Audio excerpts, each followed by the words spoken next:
Same budget, two states. One of these houses is a deal and one is a trap, and they cost the exact same money. We are doing something different today. Georgia versus South Carolina. Same price on both sides every round. You get the Georgia house, you get the South Carolina house, and you decide which state gave you more for your money. 4 rounds, 4 budgets. We start at the bottom. $25,000. $25,000. That is not a car. That is a house in both of these states, and the two we are looking at are almost twins. Georgia first. 807 Lincoln Avenue, Albany, Georgia. 3 bedrooms, 2 baths, 1,050 square feet, $25,000. Sold as is, and the listing says it plainly. This home needs work. Now South Carolina. 1518 East Dargan Street, Dillon, South Carolina. 3 bedrooms, 2 baths, 1,050 square feet, $24,499. Also sold as is, also a fixer. Look at those two again. Same bedroom count, same bathroom count, the exact same square footage, $50 apart in price. On paper, these are the same house in 2 different states, so the tiebreaker is not the house, it is everything around the house. Albany is a real city, 66,000 people. It has a Marine Corps logistics base that supports around 5,000 jobs. It has Phoebe Putney, one of the largest hospitals in South Georgia. It has Georgia State University. When you buy a distressed house in Albany, you are buying into a city with actual employment and actual rental demand. The median household income in that zip code is low, and the neighborhood matters block by block, so you drive it before you buy. But the bones of the city are real. Dillon is different. Dillon is a town of about 6,000 people, and it is best known for one thing. If you have ever driven Interstate 95 through the Carolinas, you have seen the giant sombrero. That is south of the border, and it sits right at the state line in Dillon County. The town median income is around $35,000, and the poverty rate is high. This is a smaller, quieter market than Albany, with less employment underneath it. Here's the other thing about the Dillon house. The listing tells you it is agent-owned. That is not a red flag by itself, but it is a detail you note. When the person selling the house also holds the license, you read the disclosures carefully and you get your own inspection. Always. So round 1, 2 nearly identical houses, $50 apart. Georgia gives you the bigger city and the deeper job market. South Carolina gives you $50 back and a quieter town. If this is a rental, I lean Georgia here because Albany has more renters and more reasons for those renters to stay. Round 1, Georgia, but it is closer than the price gap makes it look. Now we roughly double the budget, $50,000, and this round has a twist because one of these houses might already look familiar. South Carolina first this time. 480 Hawkins Road, Union, South Carolina. 2 bedrooms, 1 bath, 1,400 square feet. $49,999, just cut $10,000 off the price. If you watched our South Carolina video, you have seen this one before. It is back, and now it has a job to do. It has to beat Georgia. Union is old textile country. As late as 1970, 94% of the county economy was tied to textiles. Then the mills closed, and the town has been rebuilding a different economy ever since. 1,400 square feet for under $50,000 is real space. The county median income is around $41,000, and light manufacturing has slowly been moving back into the region. Georgia's turn. 420 Bernard Drive, Columbus, Georgia. 3 bedrooms, 1.5 baths, 1,312 square feet, $49,900. Masonry construction, and the listing has a detail the Union house does not. The tenant just moved out. That matters. A house that was rented until recently is a house that was livable until recently. It tells you the systems were working well enough for someone to live there and pay rent. The listing even frames it that way. Perfect timing to update and bring it to market rent. Columbus is a real city too. Fort Moore, formerly Fort Benning, anchors the whole region with military employment and a steady stream of renters who need housing near the base. So round 2, South Carolina gives you 100 more square feet and a fresh price cut. Georgia gives you an extra bedroom, a recent tenant, and a military city behind it. The Union House is bigger. The Columbus House is more ready. For an investor who wants cash flow sooner rather than later, ready wins. Round 2, Georgia. That is 2-0, and South Carolina needs to answer. $75,000. This is where South Carolina stops losing on square footage, because this round is all about how much house the money buys. South Carolina, 508 North Warren Street, Timmonsville, South Carolina. 3 bedrooms, 1 bath, 984 square feet, $75,000.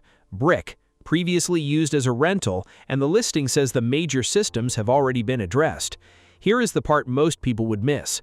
Timmonsville is a small town, barely 2,000 people, but it has a Honda plant. Honda of South Carolina builds every one of Honda's all-terrain vehicles and side-by-sides right there, and the plant hit its 500,000th unit in 2025. A brick rental in a town with a major manufacturing employer is a very different investment than a brick rental in a town with nothing. The workers need somewhere to live. Brick construction at this age also means the exterior envelope has held up, and the systems being addressed already takes a chunk of risk off the table. Georgia, 108 G Loop, Thomaston, Georgia. 1 bedroom, 1 bath, 680 square feet, $75,000, fully remodeled. New water heater, new electrical, new flooring, new fixtures, turnkey, vacant, and the seller is motivated. So here is the round 3 question, and it is a real one. Do you want space or do you want finish? The Timmonsville house gives you 3 bedrooms and brick for the same money, but it is a former rental that still needs your eyes on it. The Thomaston house is smaller, just 1 bedroom, but everything in it is new. You are not fixing anything, you are collecting rent or moving in on day 1.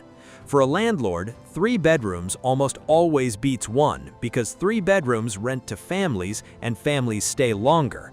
A 1-bedroom limits your tenant pool. Thomaston has history. It was a textile giant with Thomaston Mills running for over a century, and it is closer to Atlanta. But at $75,000, I am taking the brick 3-bedroom in the Honda town over the remodeled 1-bedroom. Round 3, South Carolina. Finally on the board. 2-1, $85,000, the top of our budget, and the closest match of the whole video, because these 2 houses are almost the same price, almost the same age, and could not be more different in condition. Georgia, 526 Rachel Street, Augusta, Georgia. 2 bedrooms, 1 bath, 840 square feet, $85,000. Built in 1953, newer roof, newer central heating and air, ready to rent the day you close. The listing tells you it is close to the medical district and the interstates. That medical district is the point. Augusta is Georgia's 2nd largest city, and it is a genuine economic engine. Fort Eisenhower, formerly Fort Gordon, is the home of United States Army Cyber Command. Augusta University runs the state's medical school. There is real money and real employment flowing through that city. A small, updated, move-in-ready house near the medical district is a clean rental. You buy it, you rent it, you are done. South Carolina, 1259 Wilcox Avenue, Cowpens, South Carolina. 2 bedrooms, 1 bath, 1,186 square feet, $85,000.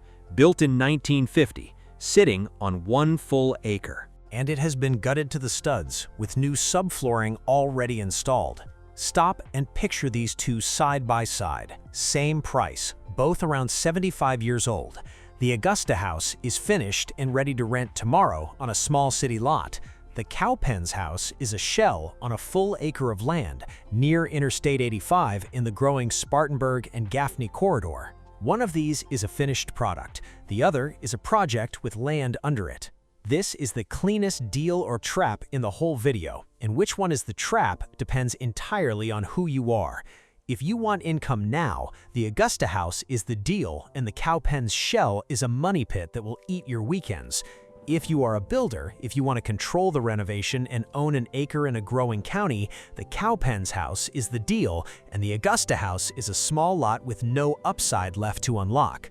Augusta gives you done. Cowpens gives you land and a blank canvas. For most people watching this, Done is worth more than potential. Round 4, Georgia. So let us count it. Round 1, Georgia on the strength of the bigger city. Round 2, Georgia on the ready-to-rent tenant. Round 3, South Carolina on brick in the Honda town. Round 4, Georgia on move-in ready. 3-1, Georgia takes the scoreboard.